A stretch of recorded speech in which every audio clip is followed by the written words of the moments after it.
આજે બનાવીશું આપણે મગની દાળના ઢોકળા. ખાવામાં પણ એકદમ હેલ્ધી અને પ્રોટીનથી એકદમ ભરપૂર હોય છે.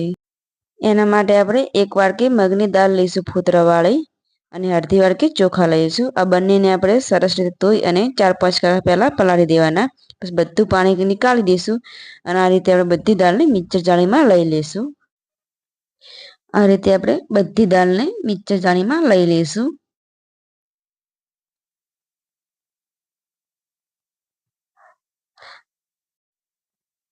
હવે આને આપણે અધકચરું પીસી લઈશું.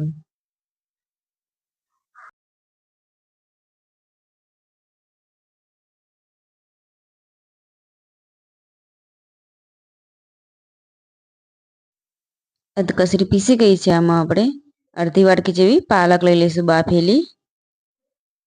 કોથમીર લઈશું. 4 થી 5 ટુકડા આદું અને તીખાશ માટે 2 લીલા મરચાં લઈ લઈશું.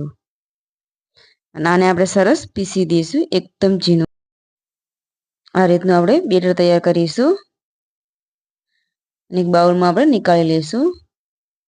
હવે આપણે સરસ મિક્સ કરી દેવાનું અને સ્વાદ અનુસાર મીઠું નાખીશું અંદર.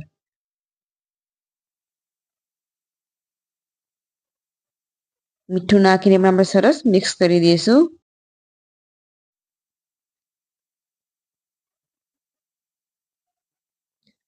હવે આને આપણે એક પ્લેટ લઈશું. એમાં આપણે તેલ લગાવી દઈશું. આ રીતે આપણે સરસ ઢોકળિયાની પ્લેટમાં આપણે તેલ લગાવી દેવાનું.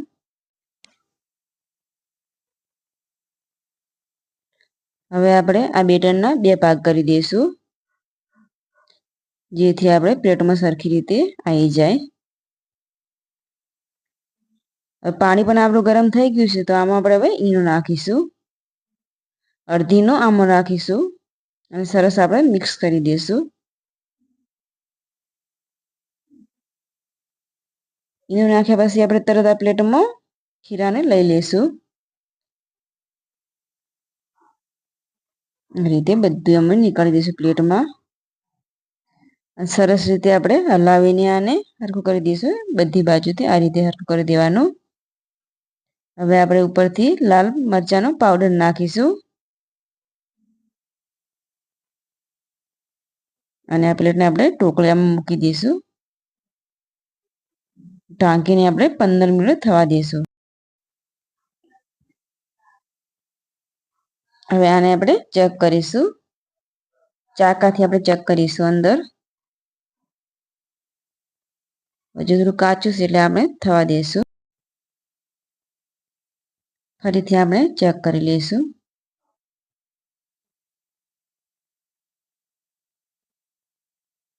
હવે એકદમ ચડી ગયું છે. આ પ્લેટને આપણે સાઈડમાં મૂકી દઈશું અને બીજી પ્લેટને મૂકી દઈશું.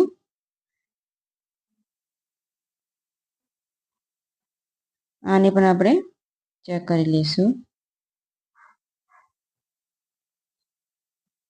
હવે આમાં આપણે વઘાર કરીશું. એના માટે આપણે તેલ ગરમ કરીશું.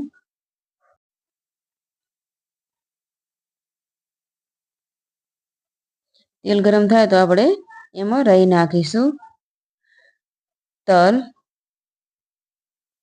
અને કડી પત્તા નાખીશું. અને વઘારને આપણે ઉપરથી ઢોકળા ઉપર આ રીતનો રેડી દઈશું.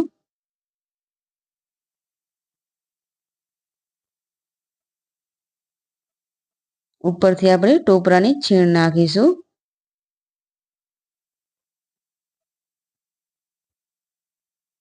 અને કોથમીર નાખી દઈશું. આને આપણે કટિંગ કરી લઈશું.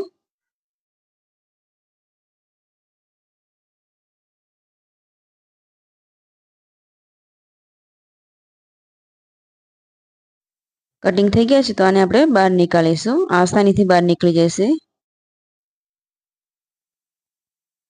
હવે આને આપણે સર્વ કરીશું. તમે કોઈ બી ચટણી સાથે સર્વ કરી શકો છો. તૈયાર છે આપણી મગની દાળના ઢોકળા.